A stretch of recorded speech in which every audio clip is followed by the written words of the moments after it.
Today was a day that the competitors will not easily forget.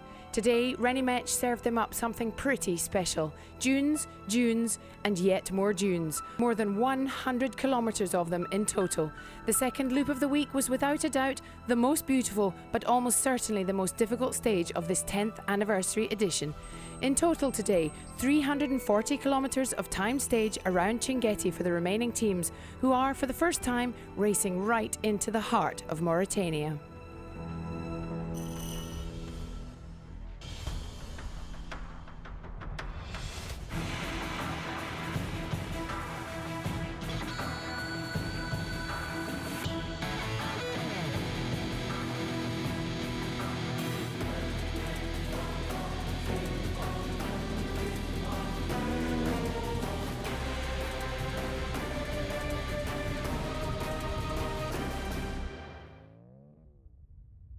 This is the sort of stage we love. This is what rally raids are made of, the kind of stage that makes us think of Thierry Sabine, with sand as far as the eye can see. The bikes had a really hard time of it, and then some. For the first time in the race this year, Cecchi was not in the top three today. He fell and injured his finger and finished fourth.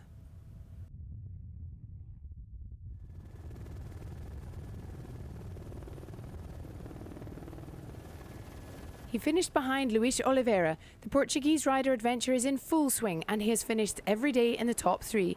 He's very consistent and would appear to have a long rally raid future ahead of him. At only 25 years old and in his first AfricaEcoRace, he is learning quickly, but not without some painful moments. It was the most difficult day of the rally, with the dunes and the navigation.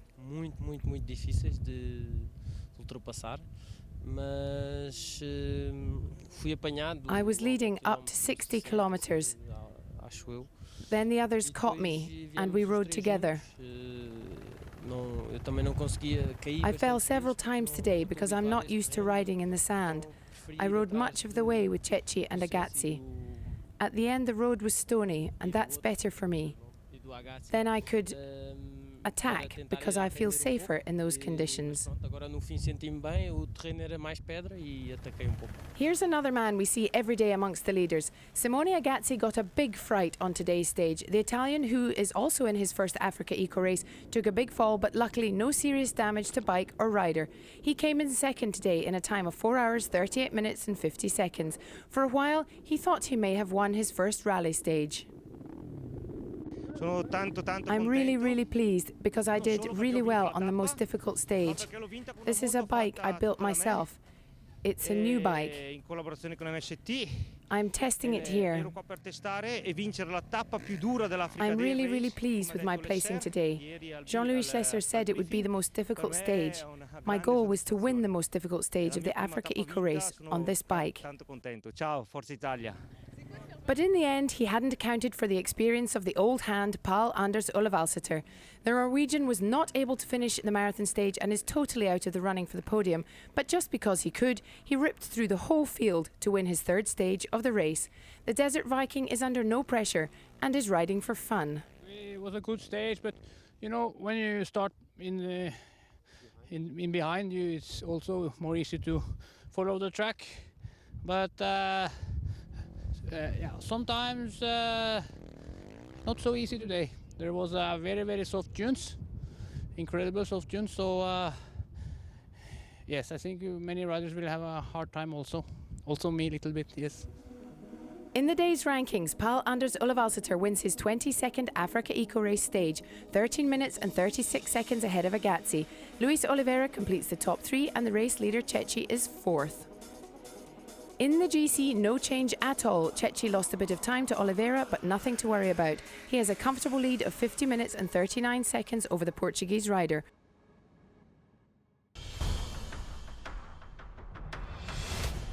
Chinguetti, home to 5,000 inhabitants, World Heritage Site, cultural capital of Mauritania, capital of stone carving, gateway to the desert, 7th holy city of Islam. Welcome to the Jewel of the Desert. Hello, I'm the Mayor of Chinguetti. We would like to welcome you here. Right now, we're in the Old Town. This is a project between the EU and the community of Chinguetti. The plan is to excavate the old town. We can't do it mechanically. The sand has to be taken out by donkeys. This mark shows that they have already dug out 4 meters.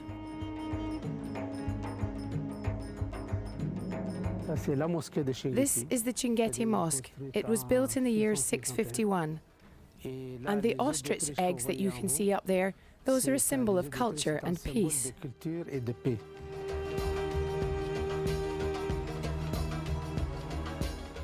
Here we are at the Ahmed Mahmoud Foundation.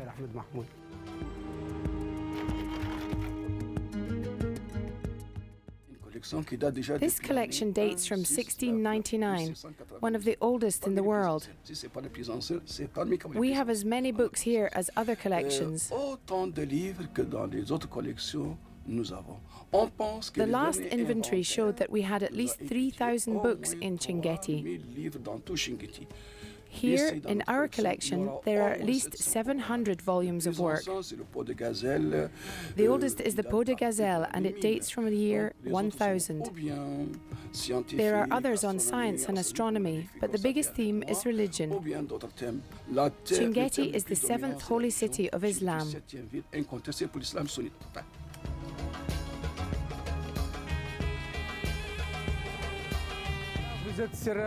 Here we are in the Hotel of 1000 Stars. To your left, you have the suites, called the Royal Suites.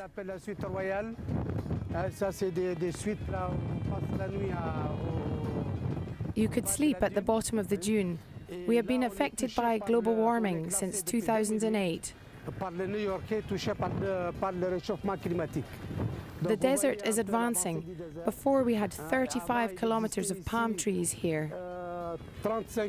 And this is where, back in the day, the caravans left for Mecca.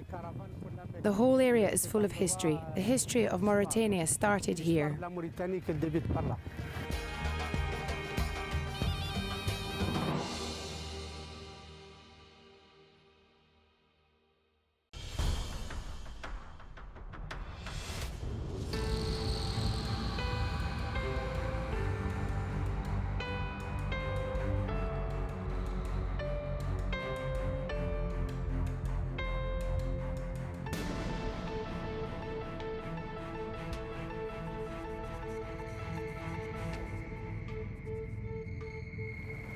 It was as tough on the cars and trucks as it was for the bikes today. But is there pleasure in all this pain? If so, and we hope so, then most of the competitors, such as the 5th place Remy Voci, will remember this day as one of their best ever. Guillaume Gomez and François Borsotto are right up there. It's a shame they had such problems in Morocco that pushed them so far down the rankings. Because they've been 3rd 3 times this week, the team are now driving for the sheer pleasure of it. Mathieu Serradori and Fabien Lurquin opened the race today. They knew it was going to be tricky. They made a small couple of errors and got stuck 2 or 3 times, but they didn't panic and managed to stay calm. As it turns out, the biggest challenge today was keeping their heads cool. Today Mathieu's driving was perfect.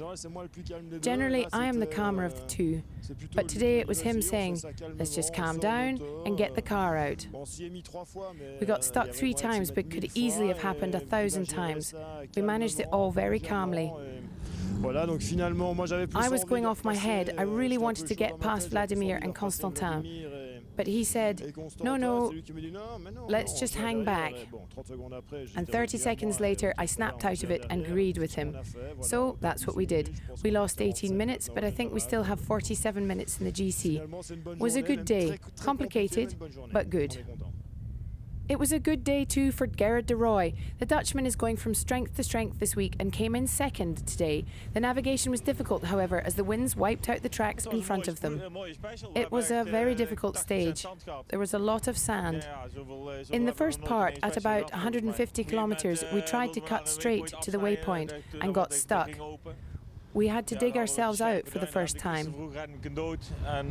After 15 minutes, we managed to get out. We carried on and I managed the dunes well, but it's a long time since I had so much sand in my shoes. I thought yesterday was harder than today. We worked well today. We lost a bit of time, but we'll try to make it up. They left 14th this morning after a disastrous stage yesterday, and Vasiliev took off exactly as we expected him to. He had 2 punctures at the beginning of the stage and subsequently slowed the pace a bit. He is planning to do everything as possible to take back his lead, but he knows that's a big ask at this stage. Of course, we'll give it our all for tomorrow, but our chances are slim. Subject to change, today's rankings are as follows. Vasiliev was back on top with a 17-minute 20-second lead over De Roy's Iveco. Mathieu Serradori had to settle for third, with Gomez, Vautier and Gosselin finishing up the top 6. Also subject to change, the GC looks like this. Serradori keeps his overall lead with 48 minutes and 2 seconds over Vasiliev. Jean-Noël Julien makes it into the top 6, just behind Thomas, De Roy and Vautier. Tomorrow, another hefty dose of dunes. However, for those that finished today's monster stage, the worst is surely over. Another sandy day finished in Mauritania, and here are some of its best images. See you tomorrow. Bye-bye.